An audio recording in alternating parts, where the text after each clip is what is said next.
I'm going to be using this one because I want to come out here. Oh, that's better. I didn't want to stand up there because I'm one of you guys. I've been where you are now, and I still hang out where you are now quite a lot. How about I start by just telling you a little bit about me? Now, a few of you have already heard my story because you've heard me speak before. As Jean mentioned, I've worked for the Cancer Council in the past. I've also volunteered for the Cancer Council in the past. But that's not where I am now. I'm doing something completely different. But my journey began, as a lot of your journeys began, with a cancer diagnosis, which is not something that I ever thought would ever happen to me. I mean, we've all heard that before. Back in 2003, we were living up on the mid-north coast of New South Wales, my husband and I, with our 4 children. And I had a little furniture and homewares shop and a beautiful little life, thank you very much. And then around January of 2003, I started to become unwell. Now, I knew that there was something wrong with me. You know how you just know your body and you know something's not quite right. I started to feel like I had the flu or glandular fever, so I went to my local doctor, not feeling too good. And I know there's something wrong with me, so I was just wondering if you could check me out. You're just working too hard. Take it easy. Come back and see me in a few weeks if it doesn't get better. It didn't get better. So a couple of weeks later, I went back and saw him again. Okay, so now my glands are a little bit swollen. I'm not feeling so good. Just wondering if you wouldn't mind, if it's not too much trouble, give me maybe a blood test. You're just working too hard. You really need to stop adding that extra glass of Cab Sav at the end of the day, or maybe add one on and just take it easy. So I went home thinking, something's not right with this. I know I'm not well, but he's telling me that everything's fine. So what do I do? So went back. About 3 months later, at this stage, I'd started to have trouble swallowing, and I'd also started having night sweats, and I'd also lost about 8 kilos in those few months, which, you know, should red flag to anyone that something was terribly wrong. I can't lose weight. With Weight Watchers, Fat Blaster, it doesn't matter what I do, I can't lose weight. So to me, that was an indicator something was terribly wrong. So I went back to the doctor again. Would you mind terribly giving me a blood test? Would you mind awfully just having a feel at these enlarged glands in my neck? Would it be too much trouble if you had a feel of my belly? I've got a stomachache all the time. Honey, you're just working too hard. You need to take it easy. Just go home and, you know, a couple of extra hours sleep a night. Until this particular day in July 2003, where I was at work in my little shop teaching a patchwork class. And I started to have this sense of doom come over me. It was like a hole opened up in the wall behind my head, and I was going to be sucked into it. And every time I swallowed, it felt like I was trying to digest a sock. And my heart was beating really quickly. And I had that feeling in my head, you know, that you get when you bump your head and you're seeing stars. And I'm thinking, this isn't good. I do need to get some help. So I rang my husband and I said, can you take me to the hospital? Which he did. So he took me to Little Maxville Hospital, and in I went and walked up to the lady behind the plate glass and I said, listen, this has been going on for months. There is something wrong with me and I need you to find out what it is. And I could see her kind of doing this. Yeah, there's definitely something wrong with you. But I went and sat in the waiting room and I waited. And within half an hour, I received some attention and a chest x-ray which confirmed that I had a tumour the size of a saucer in my chest. It's a non-Hodgkin's lymphoma, which was confirmed when they took me from the small hospital, which promptly panicked when they found the saucer-sized tumour and sent me to Coffs Harbour. And a very nice doctor came and sat with me and held my hand and said, pretty sure that what you've got is a non-Hodgkin's lymphoma. We've seen this before, but there's good news. I actually know someone who's lived for 12 years after their diagnosis. Isn't that great? Okay. And then my husband came, having sorted out our 4 kids for dinner, and we had to go through it all over again with him. And then I waved him goodbye and he went back to our life. And I didn't. And so Coffs Harbour Hospital also panicked and sent me to a bigger hospital. And so I was flown down to Royal North Shore from there, where I stayed for a couple of weeks until I began my treatment. The cancer was at that stage 3B. So how could you let it get so big, Mrs. Hilder? Well, I tried.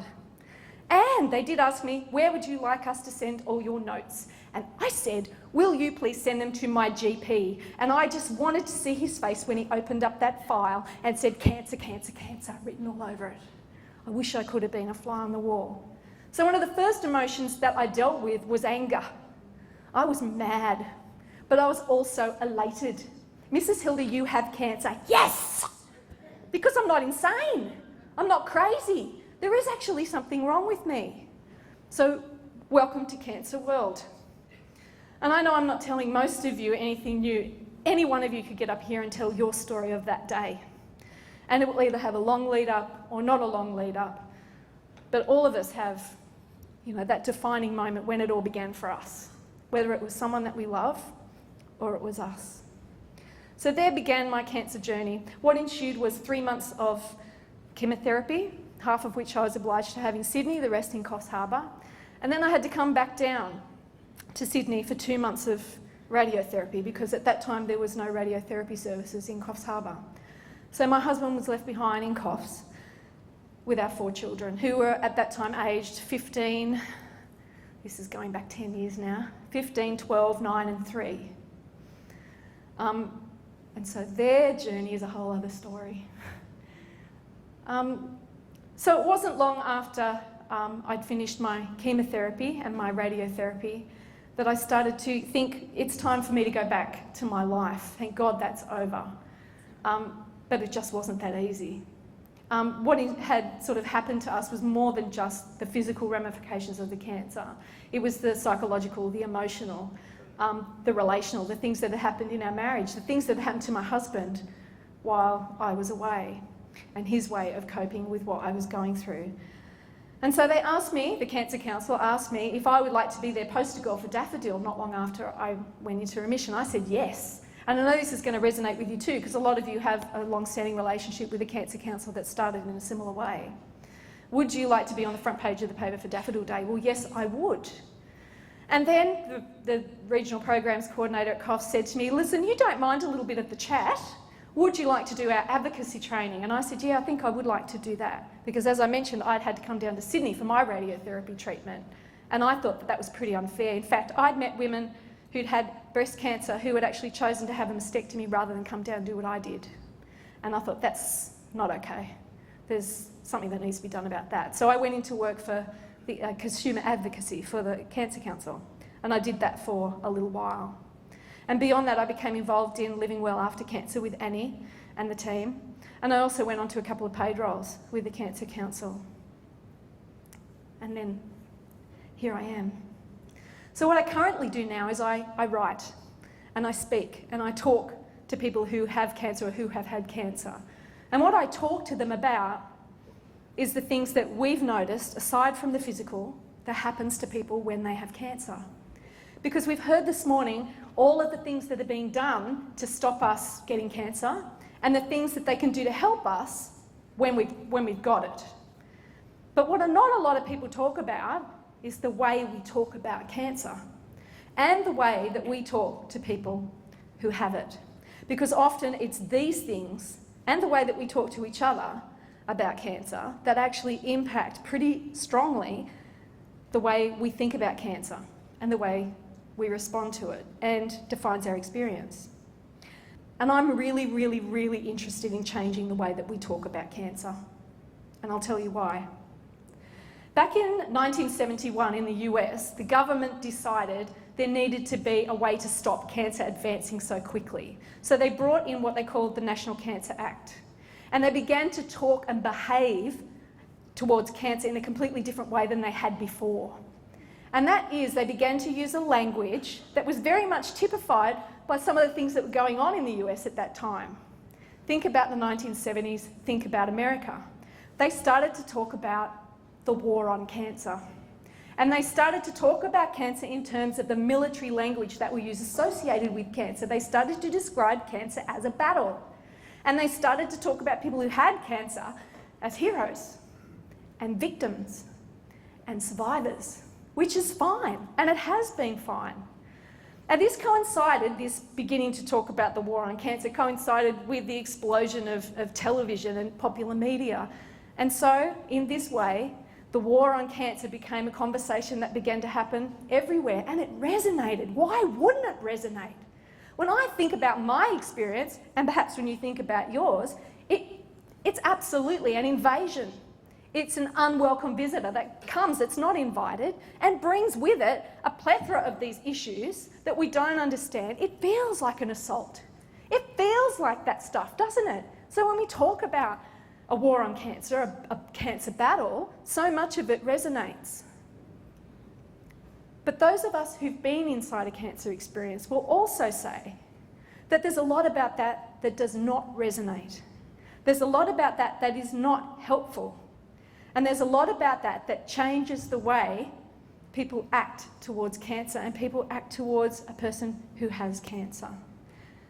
So immediately when I was diagnosed with cancer, people began to change the way that they saw me, and they began to change the way that they talked about me, and they began to change the way that they talked to me.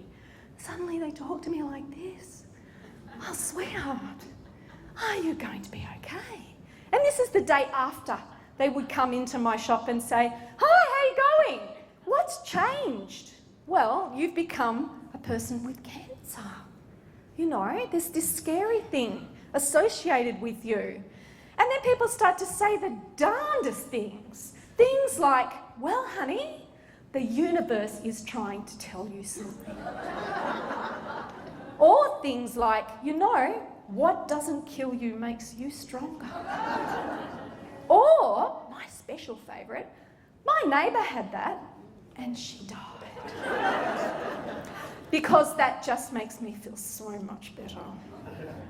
And I started to think about why, what is with this? Is there a list somewhere that people have that they sort of, they go into the filing cabinet and they pull it out and then they start to, unpack all of these cliches upon us when we're diagnosed with cancer, or when I was terrified that people would accost my children in the street with this stuff.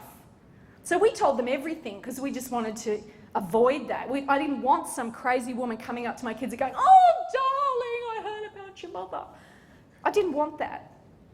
So that changed the way we talk to our kids about cancer. And how often do we actually think about that?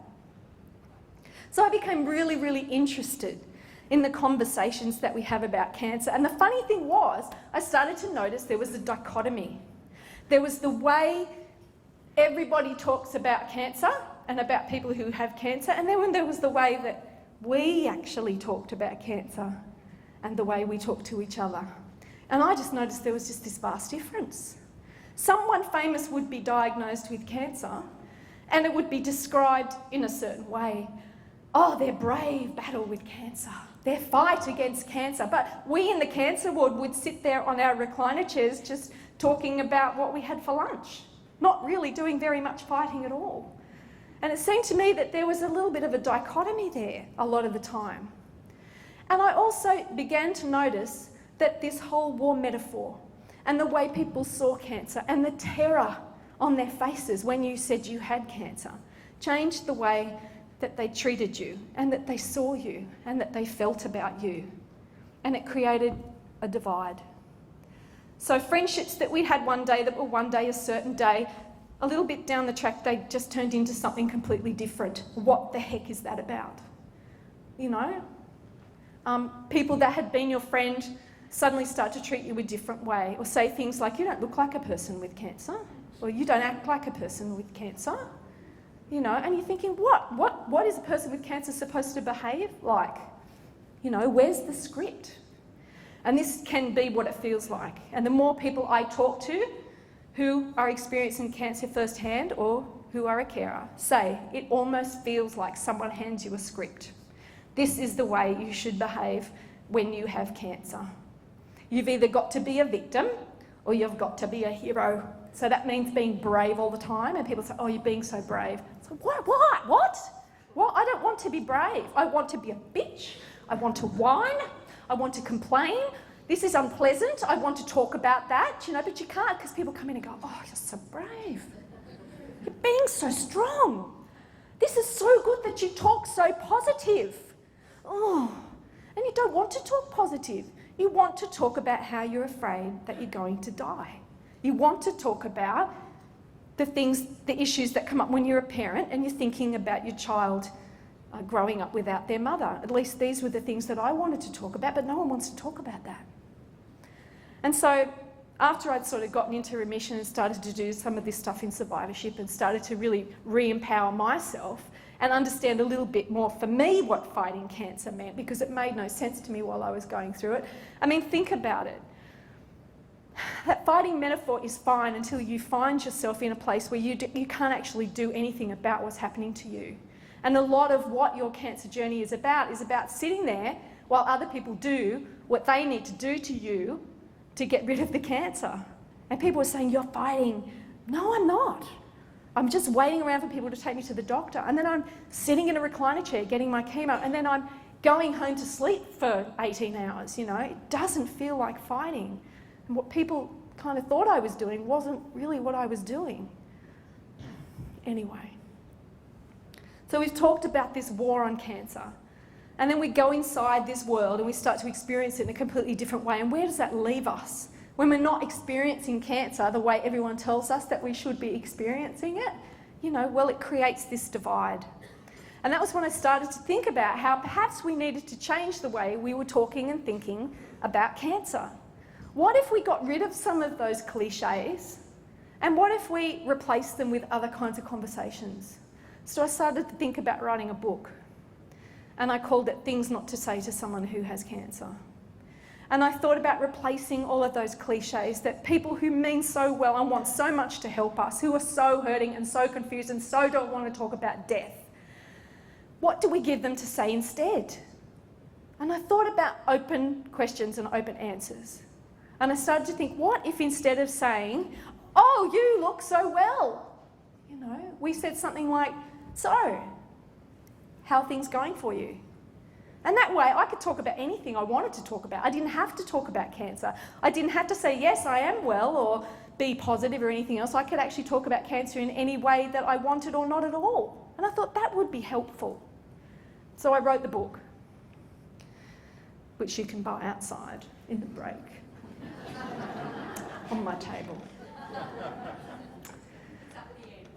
Up the end. Yeah, up the end. The other thing I wanted to think about, and I want us to think about, is this change in this conversation about cancer and how it can help us and how we can then help others with it. So when I started to see my own cancer journey in a completely different light, when I started to think about that script and think, I'm not enjoying the script, I don't like it when people come in and tell me that I must fight and that I must battle.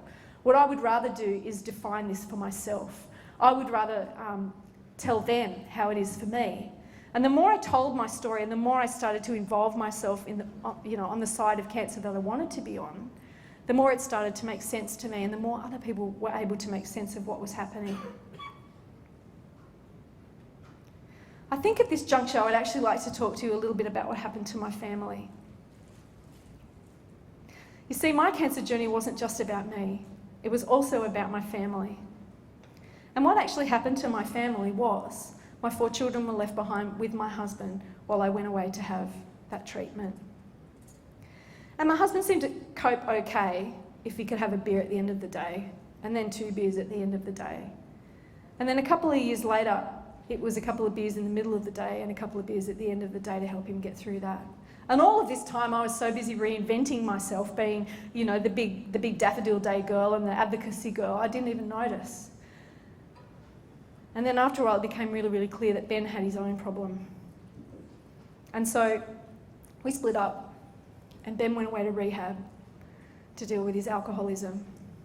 And in counselling it became really, really clear that was as a result of the stresses and the anxiety that he had to undergo when I was away having treatment and afterwards. And that highlighted for me the impact on carers, what actually happens to the people that we love when cancer comes. And so this is the other thing that we need to think about and we need to talk about. Very early in the piece, when I was in Sydney, when I was taken to Sydney and began treatment, I'd been there a couple of nights and seen some pretty scary things in the cancer ward. And I remember waking up this particular morning and realising there was a new person in the ward.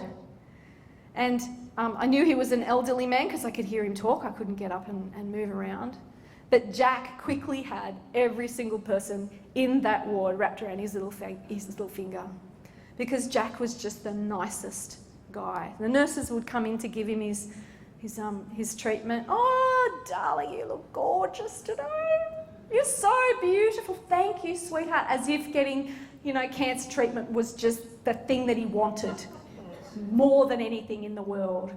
And this is the way Jack went about his days. It was beautiful being in a room with him. I immediately felt at ease. I immediately felt much more relaxed. And then one evening, this lovely little old lady in a pink cardigan on a walking frame came in with two young men, and they went over to Jack's bed, and I'm thinking, this is the sons, this is the wife. And they were there for quite some time, conferencing, talking, visiting. And after a couple of hours, they went away. And then in the morning, when the nurses came to give Jack his medicine, Jack looked up and in his sweet voice said, "No, thank you, darling. I think I've had enough." And that was a pretty amazing moment. I thought, what's he doing? And the nurse said, "Are you sure, Jack? It's just your blah, blah, blah pills." No, honey, that's enough now. That's enough." And over the period of the day, when the social worker came, and the doctor came, and another doctor came, and then the palliative care team came, it became really, really clear that Jack and his wife and his sons had made this decision that this was the end. This was enough. And he was at the end of his cancer journey. Now for me, as someone, a young mum, and someone used to, a world very, very different from that, it was an extremely confronting moment. And the sense of helplessness that I felt over being able to do anything in this situation was overwhelming for me. I actually got out of bed and went in the shower and cried for hours and hours and hours, thinking I can't do anything. What am I supposed to do? Should I go over there and witness Jesus and try and get him saved? What am I supposed to do here? There was nothing that I could do. I felt incredibly helpless. And then I realised that this was the journey that I was on.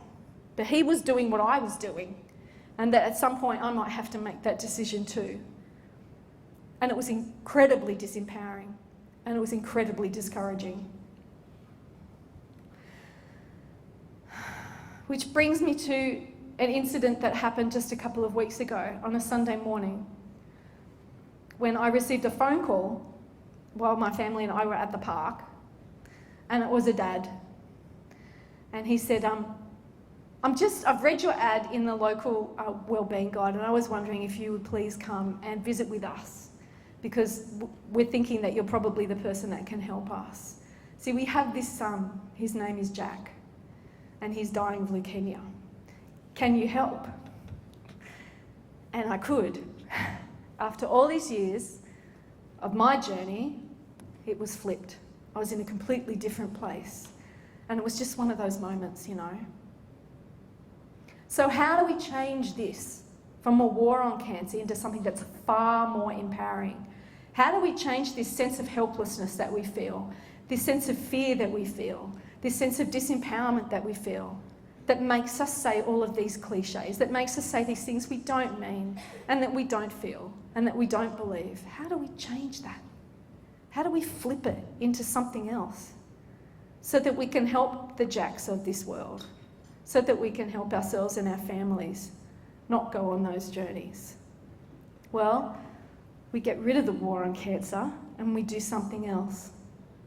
So what I'm about now is I've got 4 strategies that I use now in my little campaign against cancer, to lose some of that military language and to change the way that we talk about cancer. I still want to beat cancer in all the ways that these guys have talked about. I mean, this is absolutely what we need to do, is get rid of cancer, yeah?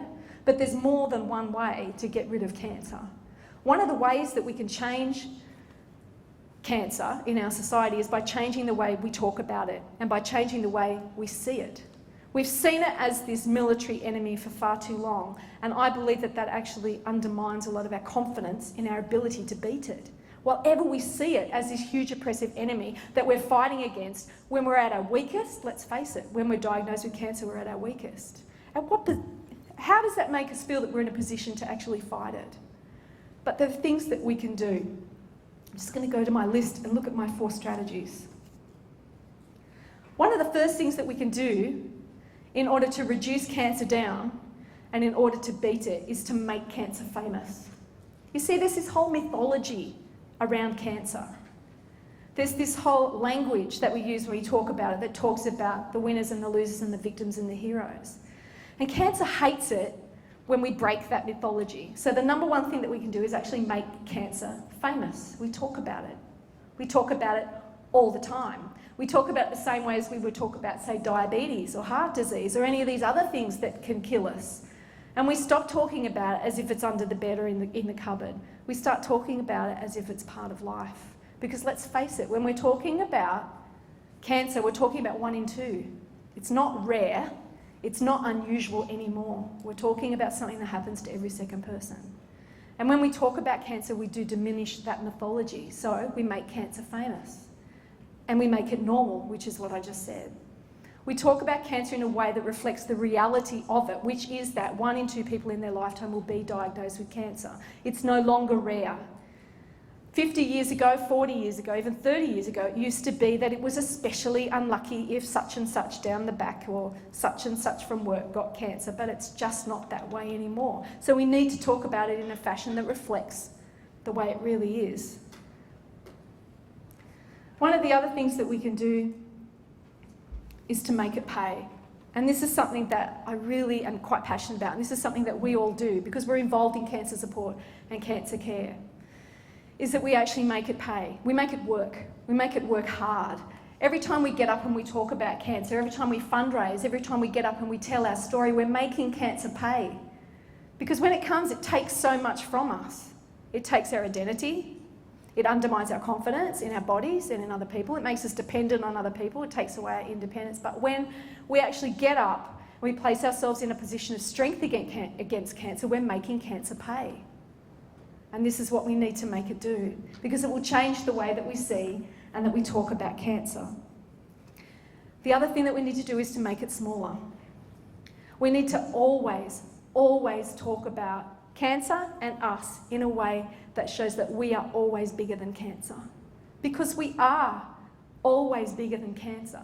Even when we're feeling at our weakest, when we're feeling at our smallest, we are always more capable and stronger and more fantastic than cancer is. It's not creative. It only knows how to do one thing, and that is to repeat itself over and over and over again. But you look at what we're capable of as human beings, the incredible work that's going on in order to defeat it. We are always better than cancer. And the other thing that we can do, and this is one of my personal things, is that we don't talk about it in terms of winners and of losers. When I see someone once again on TV that's died of cancer and they say they lost their battle to cancer, I just become enraged. Particularly if it's a person that's achieved incredible things in their life, say like Steve Jobs. When they talk about a person as if they lost their battle with cancer, what it does for me is it connotates that there was a winner. But I ask you, if the person dies of cancer, how has cancer won? Cancer died too. And if they live, if they survive and beat their cancer, then cancer didn't win. Cancer never, ever wins. So you see what I mean when I say we change the way we talk about cancer, and we change the way we talk to people who have cancer. We no longer talk about them as victims. Now, I'm probably telling you all things that you already know. I'm talking to an audience that already works in supportive care, that already works with people who have cancer every single day, who are people who have had cancer. So I know that a lot of you can resonate with a lot of what I'm saying. But it's about the discussions and the conversations that we have every single day. We take those back to our support groups. We take those out with us when we go out to speak into the community, to talk about cancer in a completely different way, to talk about it as something that never wins, that never beats us, regardless of the outcome. And so it's very gratifying for me to think about my little Jack that I go and see once a week now, in terms of my sense of empowerment of what I can do for him. And last week when I went and met with him, we were talking about, because he's just got one chemo treatment left. so what's life going to be like for you, Jack, when you're finished with this? And we were talking about him telling his story. I said, mate, you've now got all this information that you didn't have before, and that a lot of other kids your age who've had what you've got, they've got no way of getting this information unless someone tells them. How about you tell your story? So we've started to work on that. And this is also something that I have seen create an incredible amount of change and difference in the lives of people who have cancer and their friends and families, is the storytelling. And this is another way that we get cancer to pay, is to actually talk about it. To talk about the reality of cancer, to talk about what it's really like inside the cancer world, what it's really like inside a cancer ward, what it's really like to go through those things, rather than just allowing people to be told what it's like off home and away or by watching beaches or whatever, you know. There's a lot of stereotypes out there, and we're here to actually change the way that people see a person with cancer and talk to that person with cancer. And in doing that, we're actually creating a whole new paradigm around cancer and making it smaller. Okay, I'm going to wrap up there because I wanted to leave it open for some questions and answers. Obviously, you're going to ask the questions and I might be able to provide some answers. Before I do that, I just wanted to talk about my books. I've written the 2 books. I've written Things Not to Say to Someone Who Has Cancer, which is a beginner's guidebook for people who perhaps have someone who's been diagnosed with cancer. And it fills in those gaps about that conversation. When someone's diagnosed with cancer and we want to say, what doesn't kill you makes you stronger, or any of those, what can we do instead? And also a little bit about what to expect when someone is diagnosed with cancer. So that's my first book. The second book is Soul Letters for the Cancer Sojourner. Now this is like an insider's guide, and any one of you could have written it, but it was the book that I couldn't find when I had cancer myself. And it talks about some of these issues of what it's like to be inside a body that has cancer, the way that people change the way they see you, the kinds of support that people bring and how you interact with that. You know, some people bring their big supportive care machine gun, you know, and they just want to do everything. And some people, you know, they feel completely inadequate. And so some of these issues that they don't tell us about, you know, in terms of being a person with cancer, I really wanted to talk about. And so that's Soul Letters. They're 30 letters from my heart to the heart of a person who has cancer. So I've had to self-publish these books because it's really hard to explain to a publisher that people want to read a book about cancer, and that's another, you know, a whole other issue. People don't want to talk about it. They're scared and they don't know how to respond. And so I wrote the books, and the books are out there. And the more people that I speak to that you actually allow to define their own cancer journey, the more people I meet that actually want to. So when you're giving people permission to lose that battle metaphor and to stop talking about it in terms of, you know, heroes and victims, people really grab onto that and they're like, yeah, that's actually great, because I've always thought of my cancer journey as a journey or as a lesson or as a, you know, if you sort of open up those conversations to allow people to redefine their own cancer journey, often they're ready to do that. They really want to. And when I talk about the whole positive thinking thing as well, yeah, exactly. And a lot of us, oh, here we go. Could have just spent 45 minutes talking about positive thinking. Okay. Again, because of the responsibility that it puts on the person who has the cancer over what's happened to them.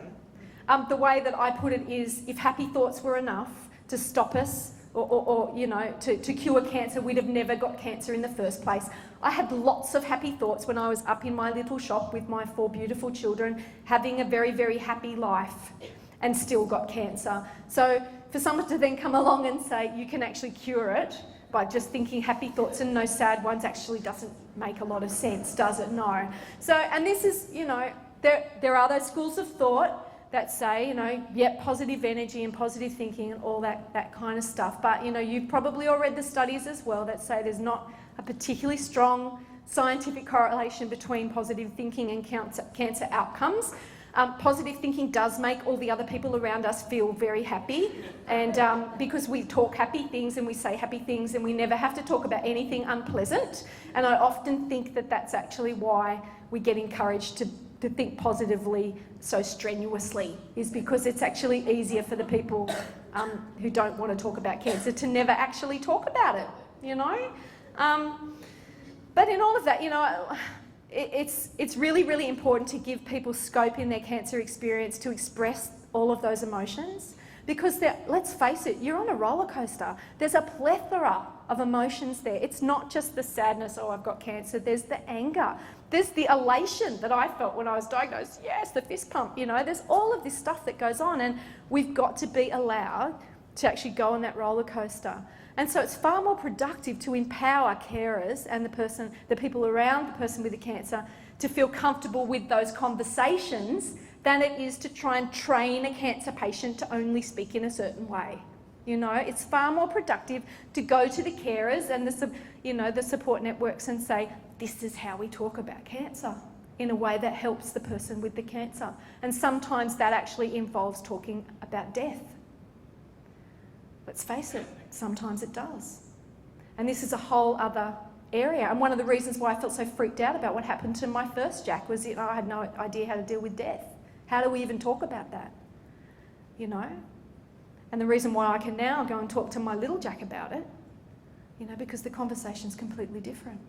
The onus is not on him anymore to cure himself with positive thoughts. It's about, we need to think about, mate, you know, this is the reality of what's going on for you and your mum and dad and everybody else, you know. And again, isn't it about getting away from the cliche of what a cancer diagnosis is meant to be like?